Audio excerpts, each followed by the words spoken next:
Here we are. Thank you very much for joining us again, Sophie. I really appreciate it. And you gave some really insightful thoughts earlier today, or earlier today for some people, and yesterday for others. Really appreciate you joining us again. Really excited to hear your thoughts again on neurodiversity in the workplace. If you want to kick off, introduce yourself, and then we'll go from there. Thank you so much. Great. Okay, so hi everyone. Thank you for the opportunity for me to speak at GitLab. I know it's very refreshing to see a company invite an actually autistic neurodivergent person to speak about these issues, because I think lived experience is really crucial and just really important for everyone's understanding. And I can already see that GitLab is doing some work in the diversity and inclusion space with neurodiversity. And yeah, I just can't wait to hear more and see more about what GitLab will be doing in the future. So I'll start off by telling you just a bit about myself. So I'm Sophie, my pronouns are she and her. I'm first and foremost a neurodiversity advocate and a mentor from the UK, but I'm currently living in Singapore. So I was diagnosed with autism last year when I was 28 years old, and I decided to embrace the diagnosis and use it for good. I'm also currently just reflecting on what went wrong in my life and in my career, being an undiagnosed autistic person working in a corporate environment. So I spent about 4 years of my working life working in PR and communications, and I was just put on performance reviews for most of my time there, just for underperforming in my role. And I couldn't quite work out why I was underperforming, and my employers also had no idea why, until I had a mental breakdown at work and I was eventually fired. And then for years, I just had no idea why I couldn't hold down a simple 9-to-5 office job like everyone else, until I found out that I'm actually autistic and I just have different workplace needs to the majority of other people. So now I'm actively speaking out about the workplace needs for neurodivergent people, and I'm also working with employers to help neurodivergent people thrive in our careers. So in today's session, I'm going to cover a range of topics, but I'm going to talk about how to actively be an ally for neurodivergent employees. And this kind of includes how to have really productive conversations with us and what to do if your neurodivergent colleague experiences some discrimination at work. Then I'll be moving on to discussing different work styles, because we have many, and how to utilize our strengths, and just also to recognize where we might need that little bit more support. So I'm going to be speaking from an autistic perspective because I am autistic, but many of the topics I'll be discussing can be applied to other neurodivergent people as well. And then I will save 10 minutes at the end, hopefully, for some good Q&As. I'm sure that many of you have heard of the term neurodiversity and neurodivergent, but don't actually know what these words mean. Are they the same thing? So neurodiversity is basically the idea that our brains are different than everyone else's. So whether you are neurotypical, whether you have a neurotypical brain development, or you have autism or ADHD, and everyone should be treated equally no matter how your brain is wired. But neurodivergent is a term that you use for someone who has a less typical cognitive state. So in other words, people who are autistic, who have ADHD, dyslexia, Tourette's syndrome, but it's also starting to encompass people who have OCD and schizophrenia and bipolar. So it's actually an umbrella term. I'm going to be referring to these terms quite a lot. So I just wanted to make sure that we're all familiar with the kind of language I'm going to be using. So my first topic I want to talk about is how to be an ally for us in the workplace. And allyship is incredibly important, because we need to know that we can tell colleagues if we need additional support. Most of us, especially me, who was late diagnosed in my 20s, we spent the majority of our working life trying to hide our differences, which is, it's impossible to do without experiencing mental health issues later down the line. And having colleagues that are openly supportive and actively educating themselves will encourage us to be more comfortable to be our authentic selves in the workplace. And we know we can be our true selves if there's a safe space, and then we can actually get the job done if we know that we can bring our authentic selves to the workplace. Allyship is not just about coming out as an ally and saying that you are because everyone else is. It's actually doing some practical things at work. So I think the most important thing is basically just listening to our lived experience first, without being tempted to jump in and offer help and offer solutions without knowing the full context. So it's a broad spectrum. So people who are autistic have different needs to people who have ADHD. So a colleague has to come out, if a colleague has come out to you as neurodivergent, understand that it's quite a big deal for us, especially those of us who struggle with communication. So if you're a line manager, for example, you could maybe set up an informal meeting between both of you where we can express what our needs are in the workplace, and what things can be challenges for us. And I think the first discussion can be quite daunting for both parties, but it doesn't have to be scary at all. I think it's best to have these difficult conversations first when a colleague starts the role, because I think if it's left later down the line, a colleague's work performance could suffer, and then suddenly we're fired for underperforming without really knowing what the cause is. So I think being comfortable with disclosure and having someone to listen can actually prevent this. So for autistic employees, we often have difficulty with our sensory environment and communication and things to do with organization and executive functioning.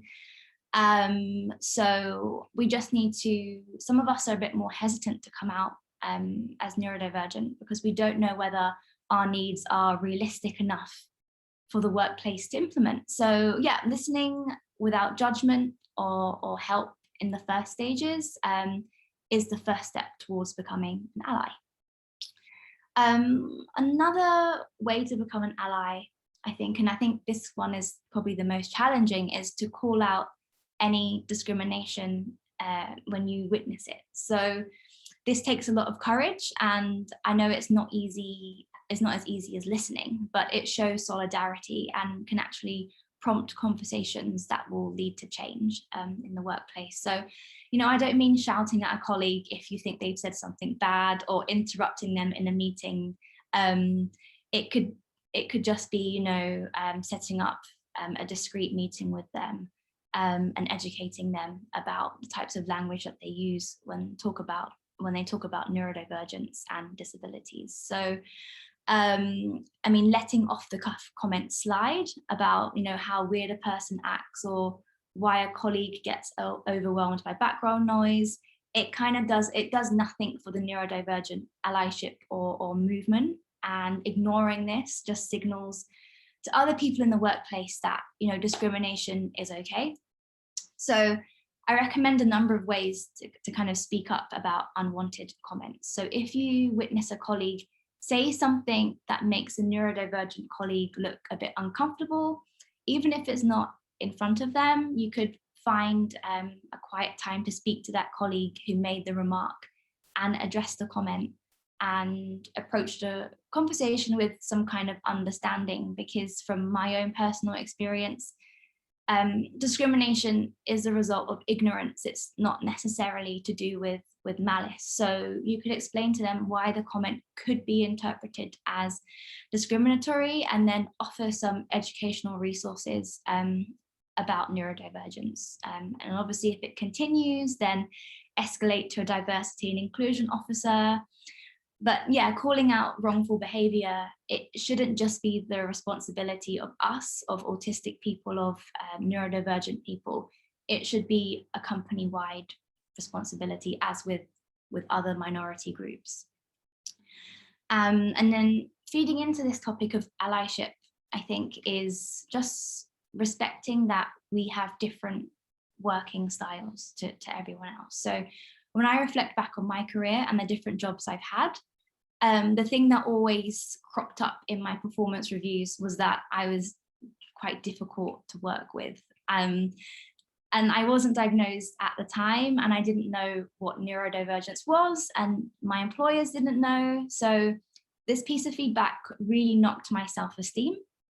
And because I've always been technically good at the tasks, but as soon as I was thrown 5 tasks to do at one time, and communicate with different colleagues around the business, and then being briefed at my desk about another separate task at the same time, you can experience overwhelm, and then things start to fall apart.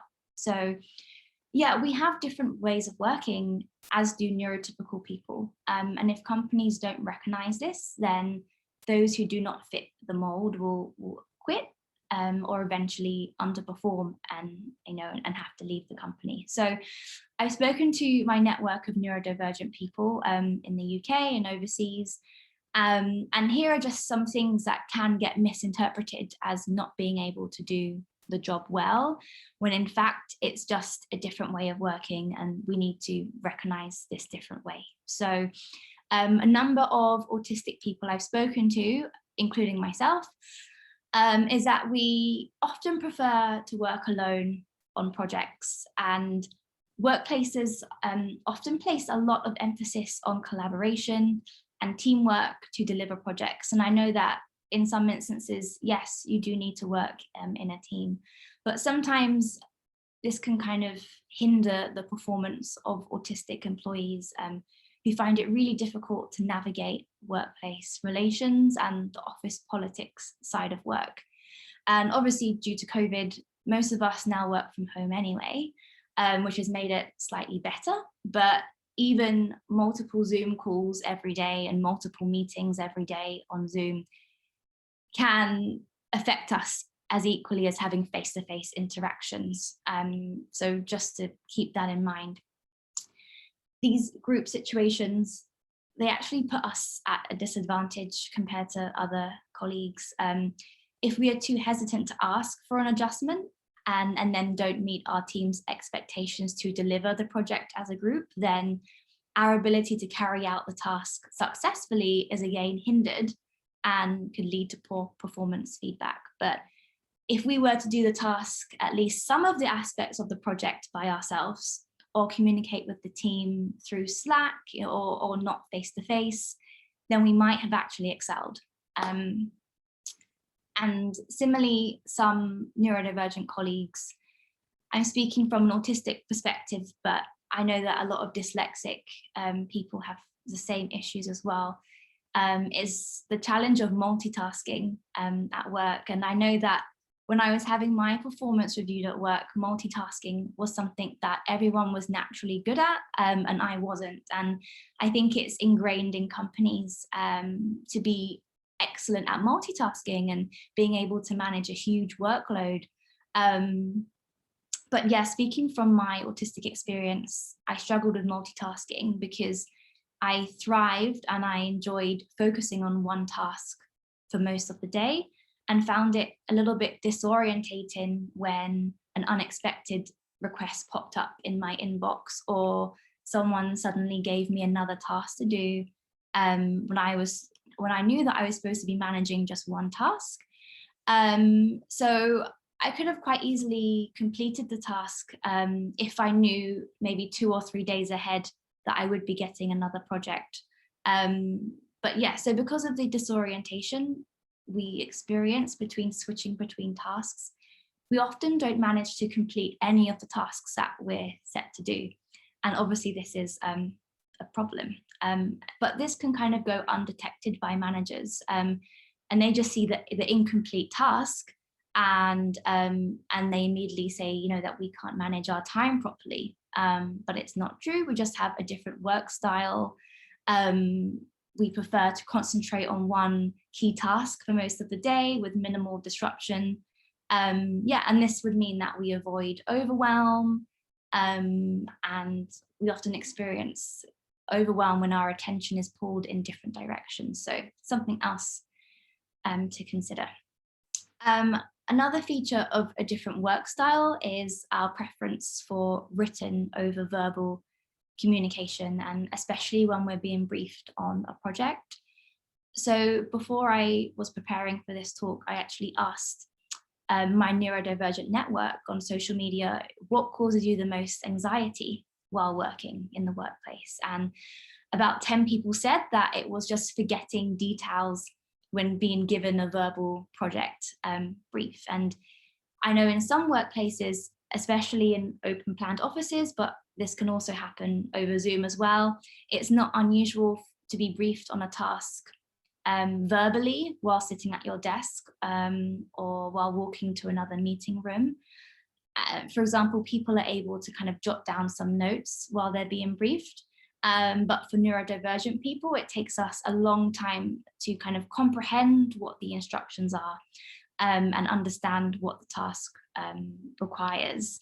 And this is also coupled with processing eye contact, which can be equally hard for us as well, and looking at your face and listening to what you're saying. So yeah, this is why I stress that if you are briefing somebody who's neurodivergent, to type up a really good structured email with bullet points, maybe some names around the business for you to talk to if you do get stuck on the task. So really small things like that can really help us thrive in the workplace. So I just want to kind of round off before we go into the Q&A, just to kind of sum up how to work with neurodivergent people. And I think the most important thing is just to presume that we are competent first. Because I think despite huge efforts from businesses to promote neurodiversity awareness and equality, I think there is still a lot of stigma attached to being neurodivergent. I mean, even the term, I think itself, is starting to become a bit of a euphemism for being autistic or disabled. These are not dirty words as well. So when I identify as neurodivergent, I also identify as autistic and disabled, and you know, being neurodivergent is not something different from those two things. It's just an umbrella term, but for all different ways of thinking, because I think if you do use neurodivergent a lot, it could erase you know, our disabled identities as well, and then this just makes it hard for us to get those workplace adjustments. So I think it's just balancing those things. So yeah, I'm really looking forward to answering some of your questions. So Liam, if you want to reveal the first question. Sure thing. Thank you so much, Sophie. Really appreciate it, and some really great insights there. So a couple of the questions from the previous talk earlier yesterday. So I've got one from Daniel, who I'll probably just verbalize. You look very comfortable giving this talk. Is this in some way difficult for you, or were there challenges you had to overcome in order to give us this talk today? Good question. So I have a different way of preparing for talks like this. So I'm not very good at spontaneous communication, but I'm very good at prepared talks like this. So, you know, I prepare before I talk. I have bullet point notes up on my screen now. I have kind of indicators for time, so I don't run over time. So yeah, I'm comfortable talking about something that I love talking about, but yeah, it's the spontaneous interactions that can be quite challenging for me. But yeah, thank you for the compliment. Awesome stuff. And we have a question from Rose. Thank you so much for sharing your tips. Would love to summarize the tips in the handbook. I think this is less of a question to be included in our handbook for all our team members. Do you have recommendations on resources such as websites, blogs, videos for neurodiverse team members to look into the type of accommodations they or their teams can make in the workplace? Yes, I do. So, I mean, I want to recommend, there's this really good website called Neurodiversity Media. It's run by somebody who is neurodiverse themselves, who they're based in Australia, and they provide lots of free resources, but then also you can sign up for a yearly membership and you can get access to webinars, presentations, and handbooks as well. Yeah, so it's Neurodiversity Media. I've also written a blog post on LinkedIn quite recently, and I had a link to lots of different Instagram pages of neurodiverse people and a couple of charity websites as well. And I think, again, it's really important to get those websites and the resources that are actually run by neurodiverse people, get them out there, because it's our narrative and it's our voice, I think, that needs to be heard. I try to avoid promoting resources that are run by non-neurodiverse people, because I think sometimes the information can be misleading. But yeah, I mean, Liam, I could send you the link to my LinkedIn post as well, and it has lots more kind of links, but I recommend Neurodiversity Media first of all. Yes, yeah, definitely, please do, and we can get that stuff in our handbook as well. We have a neurodiversity resources page within our handbook, which we can definitely use some more resources on. Thank you so much. I think Dava is on the call. So Dava, if you'd like to verbalize your question, and I can happily share my screen to get the image up as well. Actually, I think Sophie might have already answered my question, but my question was regarding onboarding new managers and finding resources to give to them. I find that I would rather have new managers prepared and understand what language is appropriate and respectful. What does it mean? What does neurodivergent mean? It means a lot of things, and just kind of tips and tricks on how to, if someone on your team maybe has ADHD, like, what are some tips on how to communicate with them versus someone who has Tourette's? So it's like a very big group. And I do feel like saying neurodivergent really doesn't give a manager much guidance. So there was an image, but that's just something I put off the internet. But if there was, and you said you have websites that you can recommend, so I think I'll just look at those. Yeah, I agree with your point completely. I think the term was created by a sociologist to kind of move away from the medical model of what autism and ADHD was, because it was kind of hindering us. But I think now it's become such a broad term. Like you said, a new manager has no idea, and communicating with somebody who has Tourette's syndrome is very different. Somebody who has autism, there's overlap, but yeah, like you said, it's completely different. So it might need some more definition in the handbook. Thanks. Thank you. Thanks so much, Sophie. We have a question from Sean, please verbalize. Yeah, my question was, what has been the best way or option you've used to be able to communicate your perspective across to someone who doesn't have any experience with neurodiverse individuals? And the reason why I ask is I've been told, it hasn't happened here, thankfully, and it's been great, but I've been told by 2 previous managers that I phrase communication in an argumentative way, but in reality, I just don't understand, and I'm just kind of confused, but I don't want to say confused. I just need more context on the discussion. So I don't know what to say except for I don't understand. Here I ask for more context and everyone gives it to me, but that may not be the same for every team. Yeah, that's a really good question. I think when I was first kind of coming out in my current workplace, when I was trying to educate people, people did say that I came across argumentative, and I was trying to push information at them. And I think it is a lot for neurotypical people to process. What has worked in my current workplace is speaking to people one-on-one. So maybe grabbing a coffee with someone. So from a neurodivergent person, grabbing a coffee with a colleague and just saying, you might have already been aware of this, but I interact quite differently at work. These are some of my workplace needs. This is what neurodivergent is. And then maybe send them a couple of links, but I think people get overwhelmed when they are bombarded with lots of information and they feel pressured to absorb it all and learn everything and be perfect and be an expert straight away. So yeah, I think grabbing coffees with people, speaking one-on-one with people about it, approach it in a casual way, has worked best. Yeah. Thank you. I have the next one, so I'll just ask it really quickly since I know there's two more. How can you advocate for someone that is neurodiverse but hasn't shared that with anyone except yourself?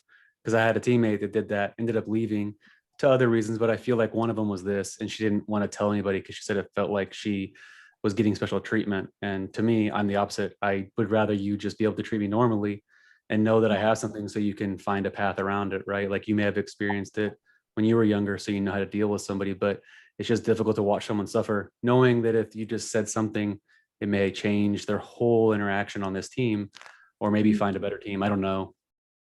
I know you probably don't have the perfect answer either. Yeah, I don't have a perfect answer, but yeah, I mean, that is quite tricky, and it's personal choice if you want to come out as neurodivergent or not.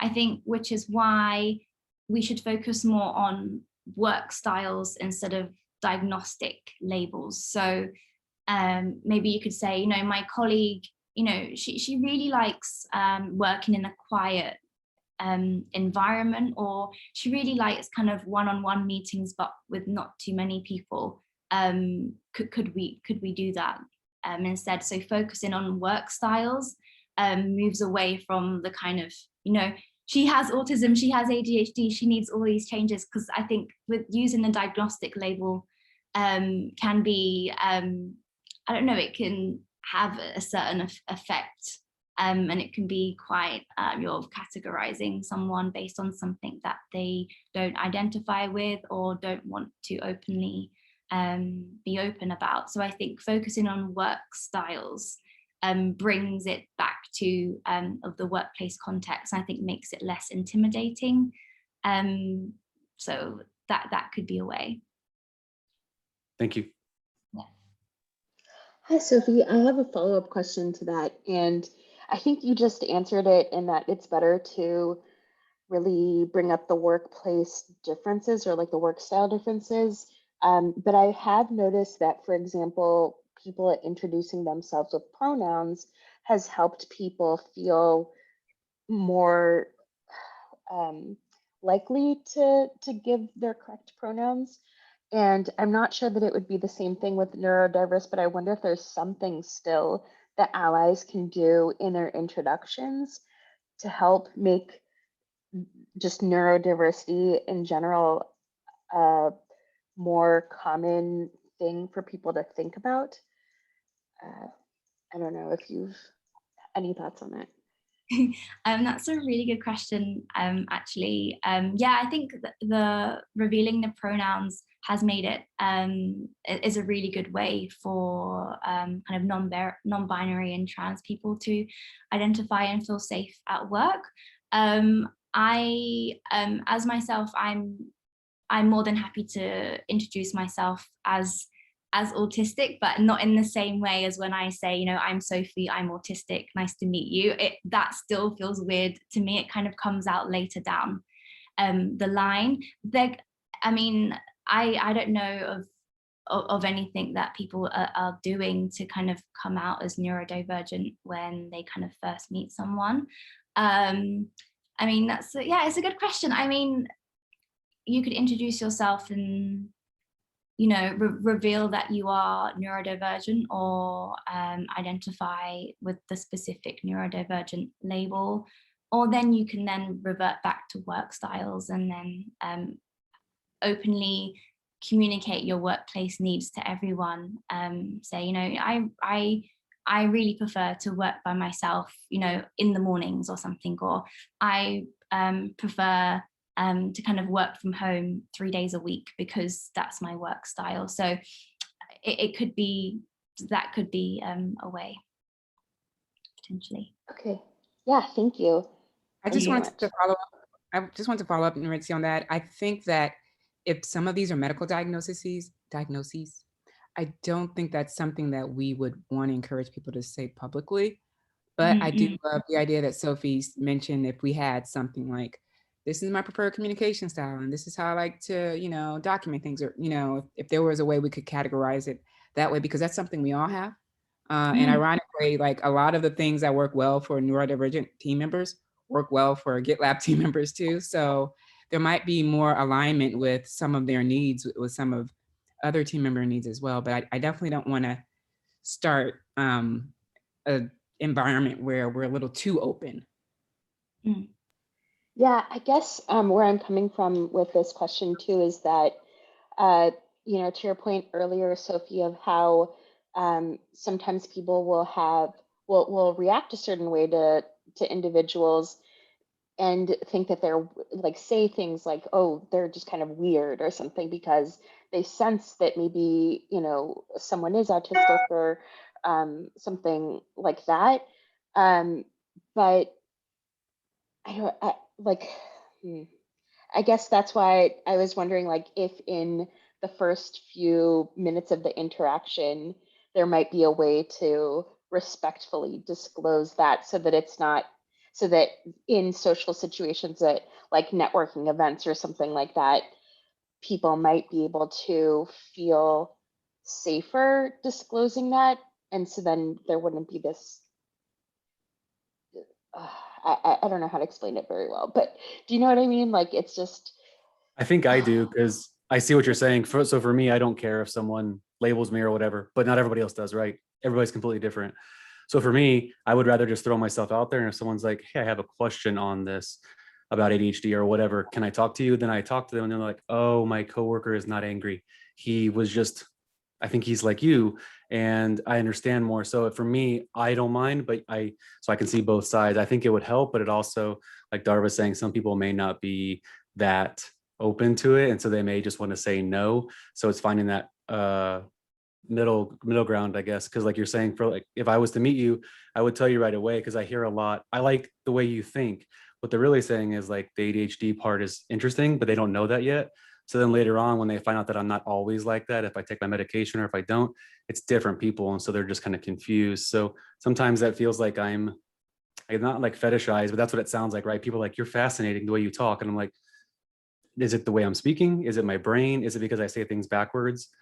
You know what I mean? So there's a lot of these things. So I guess it could come across really well or really bad, depending on who the person is and how they interact, or if they've never talked about it before, they may just think that it's something that hurts their feelings, which of course, people with ADHD, we have a lot of feelings. And so then we think about that for 3 or 4 weeks. Like, did that person hate me? When really you just wanted to know about us. So I understand, I guess is what I'm trying to say, Nriti. So I see both sides because I've been on both. Awesome. Thank you so much, Sean. Thank you so much. We have run out of time. There are a few questions. Sophie, would you mind if I send you through the questions and maybe I can share with the team kind of afterwards, if that's okay? Yeah, that's totally fine. I can write some answers, and then I can maybe send you a couple of links to some articles I've written as well in case you want to read them. So yeah, more than happy to. Fantastic. David, Jane, Russell and Andrew, I will definitely make sure that I send them specifically to you as well to get those questions answered, but they'll also be put into the question stock as well. But I'd like to thank Sophie so much for her time. This was really, really insightful, and I can't wait again to get some of this stuff in our handbook and actually start some really action-orientated things around neurodiversity and ensure that team members feel like they belong here regardless of their neurodiversity status.